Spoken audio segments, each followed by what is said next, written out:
जीवन योग, जीवन योग, जीवन योग, जीवन योग, जीवन योग, जीवन योग, जीवन योग, जीवन योग। धर्म अर्थ और काम मोक्ष का राजमार्ग है योग। धर्म अर्थ और काम मोक्ष का राजमार्ग है योग। चित्त की चंचलता यहाँ मिटे, मन को भीतर शांति मिले, अंतर आनंद प्रकट रहे जब दूर हुआ भवरोग। जीवन योग, जीवन योग। ॐ योगेन चित्तस्य पदेन वाचां मलं शरीरस्य च वैद्यकेन योपाकरोत् तं प्रवरं मुनीना पतञ्जलिं प्राञ्जलिरानतोऽस्मि। हरि ओम श्री गुरुभ्यो। जीवन योग, जीवन योग, जीवन योग। ॐ सहना भवतु सहनौ भुनक्तु सह वीर्यं करवावहै तेजस्विनावधीतमस्तु मा विद्विषावहै। ॐ शान्तिः शान्तिः शान्तिः। हरिः ओम।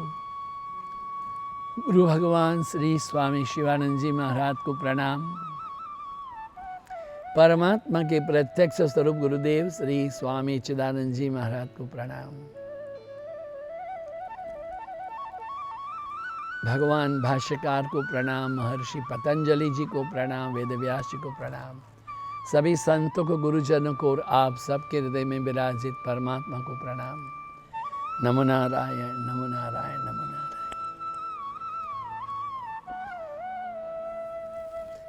एक वृक्ष के नीचे किसी नदी के तट पर एकांत में, एकांत क्या होता है? जहाँ एक में अंत होता है। वो एक क्या है? वो आत्मा है। एक अनेकांत विचार भी है कि जहाँ मन को हजारों चीज़ों में डाल दे और हजारों में ही परमात्मा को देखने की कोशिश करे। ये शायद सुविधा वाला होगा, किंतु ये दुविधा वाला भी है। अनेकांत चेतना, एक एकांत चेतना, एक को ही भजना है। श्री रामकृष्ण परमहंस देव कहते हैं, एक जगह में कुआं खोदते चले जाओ 500, 700, 800 फीट, अखूट जल का भंडार आएगा, अक्षूण भंडार आ जाएगा। तो 5 फीट यहाँ, 4 फीट यहाँ, तो फिर जल नहीं मिलेगा, पत्थर ही मिलेंगे, मिट्टी ही मिलेगी। एकांत, एक में ही अंत, एक में, एक तुम, एक तुम, एक तुम। क्या करना क्या है?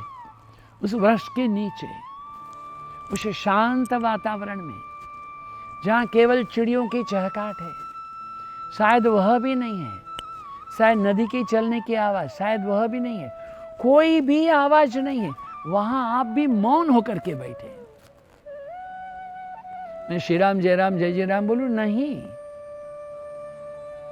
मंत्र जप का अपना लाभ है। आगे महर्षि पतंजलि भी कहते हैं, तज्जप तदर्थ भावनम। ओमकार का जप करो, भावना करो, वही परमात्मा। नहीं कि तो यहाँ बैठना है तो बाहर की शांति में खुद भी शांत हो जाओ। ऊर्जा उत्तेजना में नहीं रहनी चाहिए। जैसे कि हम कुछ भी नहीं कर रहे हैं, कुछ भी बाहर नहीं कर रहे हैं, जब बाहर बंद हो जाएगा तो अंदर चालू हो जाएगा। जब बाहर के दरवाजे बंद होंगे तब तो भीतर के दरवाजे खुलेंगे। हमारा जीवन क्या होगा? क्योंकि वहां कोई इंद्रिय सुख नहीं है। जब हम शांत बैठते हैं किसी शांत वातावरण में, एक शांत वृक्ष के तले, शांत नदी के तट पर, शांति से स्वस्थता से बैठते हैं, वहाँ कोई इंद्रिय जन्य सुख नहीं है, कुछ देखने का नहीं, कुछ खाने का नहीं, कुछ पीने का नहीं, छूने का नहीं। जब इंद्रियां बंद हो जाएंगी अपने से भीतर के द्वार खुल जाएंगे।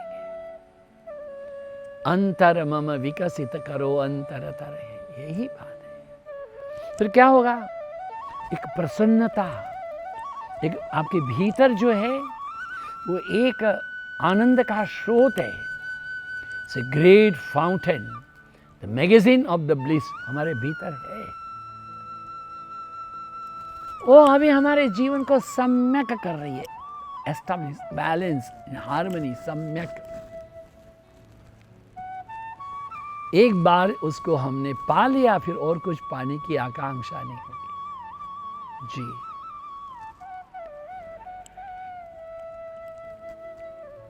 आपने आज भी तो मिरर में, दर्पण में अपना चेहरा देखा ही होगा।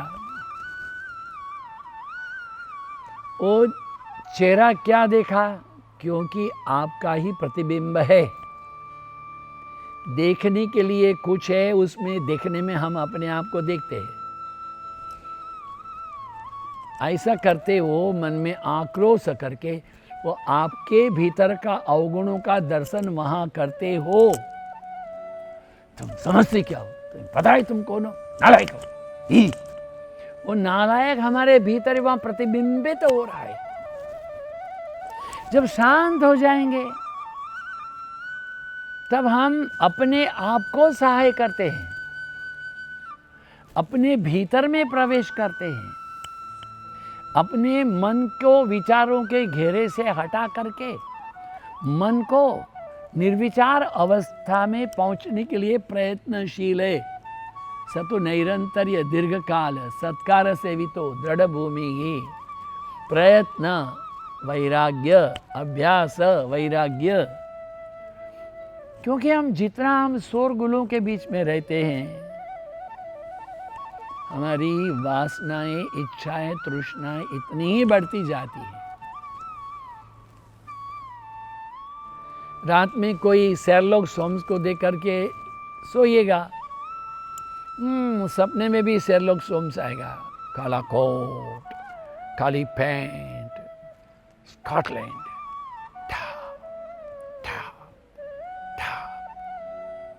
और घंटा घर में घंटी बजी, ढम। रात्रि का एक नितांत शांत।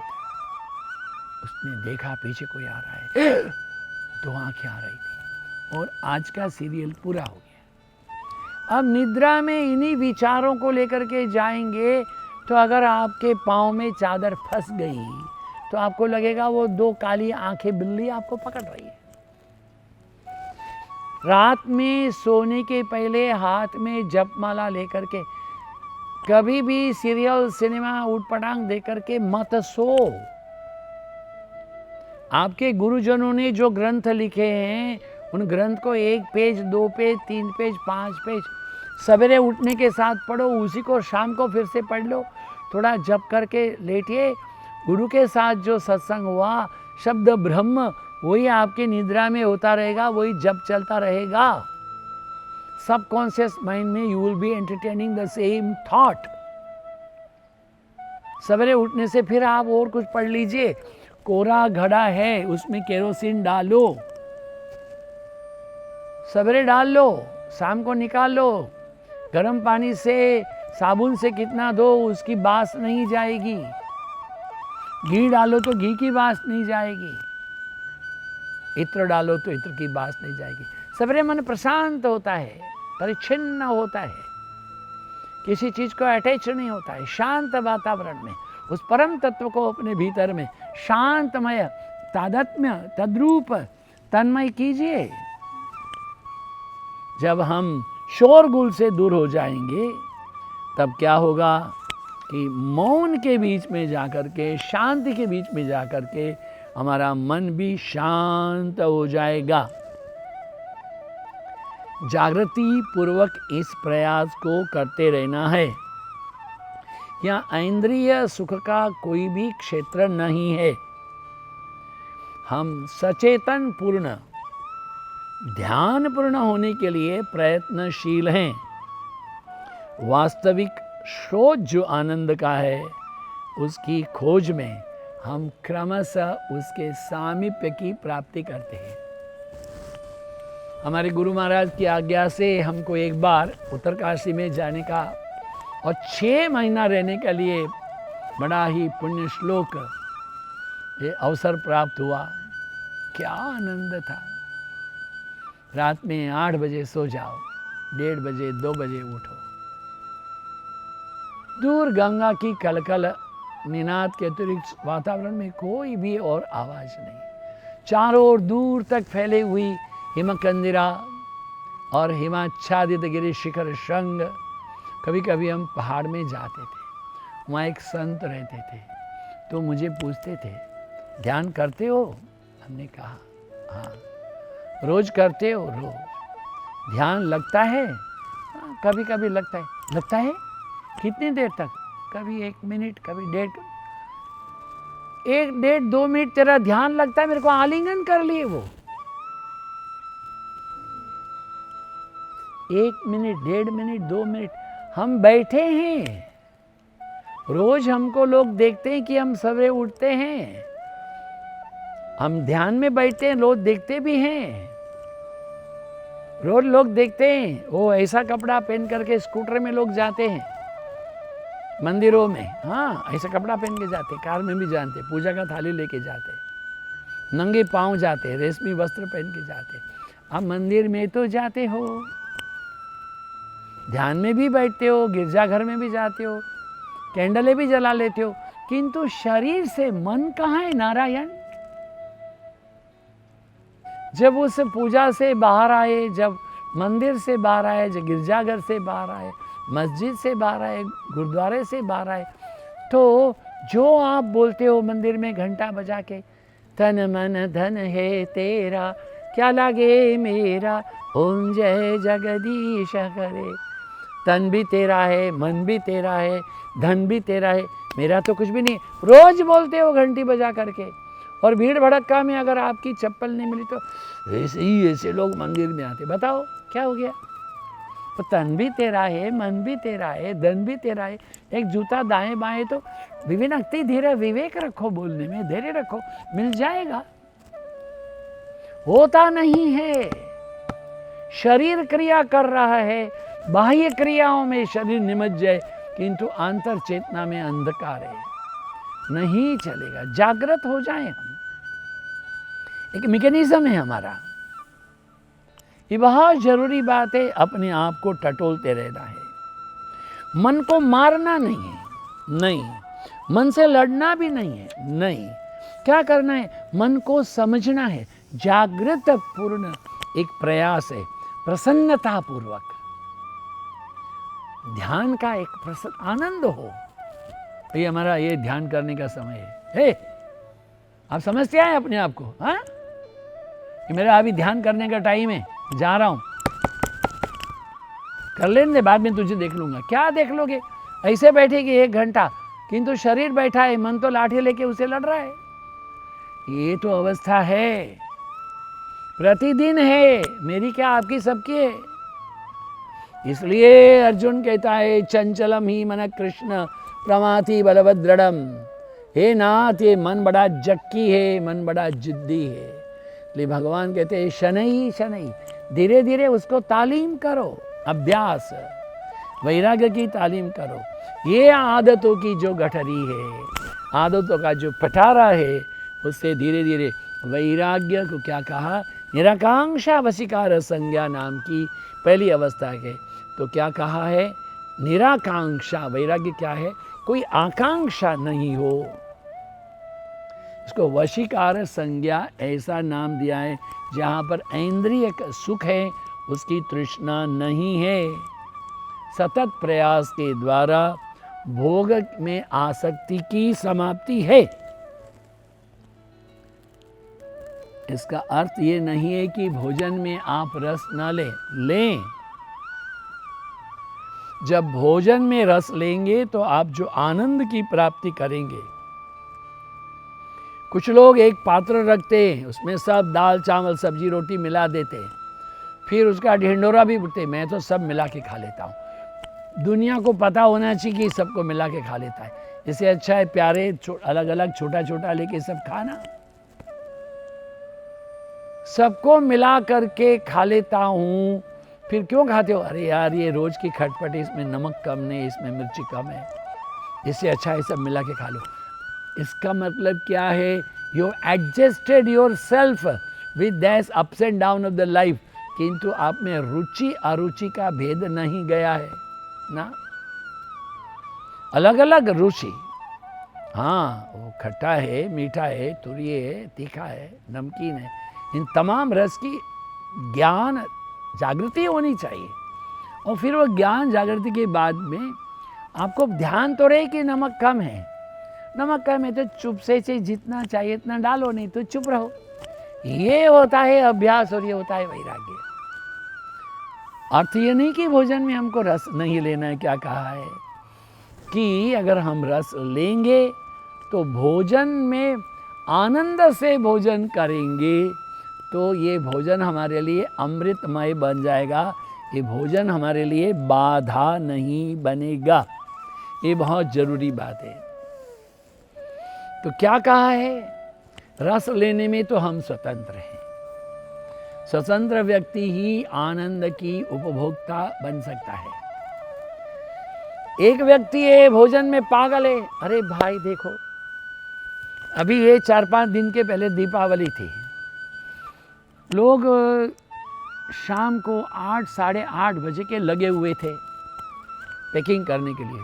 कुछ लोग सवेरे से आए थे, वो अन्नकूट है, फल सब्जियां जमाने के लिए। फिर वो शाम को घर भी नहीं गए, वहीं रहे, आरती बारती होती रही। हमने पूछा भाई देखो भाई सुनो, हाथ खड़ा करो कितना लोगों ने भोजन नहीं किया है। तो एक आया, फिर दूसरा आया। लोगों ने लज्जा मर्यादा छोड़ करके बोले कि नहीं बोलेंगे तो भूखे रहेंगे। ऐसे 18-20 लोग जमा हो गए और छोटी छोटी चीज़ें थी थाल में। फिर रसोई से भी मंगाई। रसोई में तो बहुत सब्जी थी, बहुत चावल था, दाल बहुत थी, पूड़ी भी बहुत थी, सब तो बहुत था। किंतु वहाँ जो भोग था वो तो छोटा छोटा था। सबको एक एक चम्मच देते रहे। तो लोग देख रहे थे क्या हमको एक एक चम्मच मिलने वाला है क्या। वो जो भोग के थाली से मिलने के बाद में वो रसोई वाला आ गया तो किसी ने 1 चम्मच चावल लिए, किसी ने 2 चम्मच लिए। एक आदमी बैठा है, उसने किसने आधा पूड़ी लिए थे, ये आदमी खाता चले गया, ऐसे खा रहा है। 12-15 पूड़ी खाए, ये भी खाए और कोई लोग आधे खाने वाले भी थे। तो क्या ये 12-15 पूड़ी खाने वाले को हम निश्चेष्ट कहेंगे? नहीं कहना चाहिए। उसको भूख लगी है, खा रहा है, मैटर एंड दैट्स ऑल। आडंबर क्यों है, दंभ क्यों है? भूख लगी है तो कहा मुझे भूख लगी है, दैट्स ऑल। इसलिए हमको एक समग्र स्वीकृति करनी है। स्वीकृति क्या है? हमारी प्राकृतिक अवस्था जो इंद्रियों की है, उन इंद्रियों की अवस्था का उपयोग तो है, किंतु उनका उपभोग नहीं करना है। पीड़ा कहाँ है? पीड़ा वहाँ है जहाँ जबरदस्ती है, वहाँ पीड़ा है। इसलिए जबरदस्ती मत करो, फिर भी एक कोशिश कीजिए ध्यान में बैठने की। हाँ, एक साधु रहे, जंगल में बैठ करके ध्यान करते थे। ध्यान में गहन अवस्था में पहुंच जाते थे। तो इनका जो ये खंदा है वो कोई हिरण के जैसा देख करके एक बहलिया ने तीर मारा, वो अंदर तक चला गया। वो अंदर तक चला गया। वो ध्यान में बैठे, उनको पता ही नहीं है। जो बहलिया आया, ये मैंने क्या कर दिया। लोगों को बोला क्या करूं? बोले वो ध्यान में बैठे तभी निकाल ले। ध्यान से उठेंगे तो फील करेंगे कि उनको शरीर में दर्द है। वो ध्यान ही में रहे, तीर निकाल लिया गया। कैसी अवस्था है। इसलिए गुरु दत्तात्रेय कहते हैं, मैंने वो तीर बनाने वाले से भी ज्ञान प्राप्त किया है। वो तीर को पैना कर रहा था, धार उस समय राजा की सवारी आकर के चली गई, उसको पता ही नहीं है।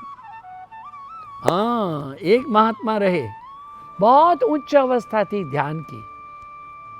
वो पहनते थे वल्कल वस्त्र, पेड़ों के जो छिलके रहते हैं ना, छाल, उनको ये केले के जो रेसा होता है उसका डोरा बनाते थे और ये बबूल के कांटे से उसको सुई बनाते थे, दूसरा बबूल से उसको डालते थे, सीते थे। अब बड़े हो गए, आँख उनकी कमज़ोर हो गई, हाथ भी कमज़ोर हो गए, वो डाल रहे हैं ऐसा। एक बबूल का कांटा लंबा है, दूसरा बबूल का कांटा लंबा है, उस छेद में वो केले के छिलके का धागा डालने की कोशिश कर रहे हैं। उनकी चेतना ऐसी दिव्य चेतना में तादात्म्य विषयम तयो तद्रूप तदाकार तन्मय परमात्मामय हो गई, भगवान प्रकट हो गए। वरम ब्रूहि, क्या चाहिए तुमको? वो महात्मा ने क्या बोला, देखता नहीं है यार, ये इसमें जाता नहीं है, डाल के दे दे, बस खत्म। बताइए कैसी अवस्था होगी? वो भगवान है, ईश्वर है, होगा नारायण अपने घर में, मेरे को क्या चाहिए?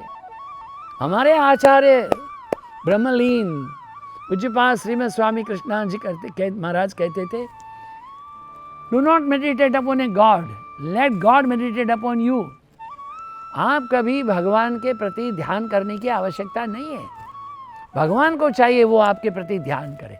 वो कैसे हो जाएगा? अपनी अवस्था को ऐसे उठाओ, खुद ही को कर बुलंद इतना कि हर इकरार से पहले खुदा बंदे से खुद पूछे, बता तेरी रजा क्या है। ईश्वर अगर हमारा लेख लिखना चाहता है तो उसको आकर के पूछना पड़ेगा, बोल मैं क्या लिखूं तेरे लिए। ये अवस्था है,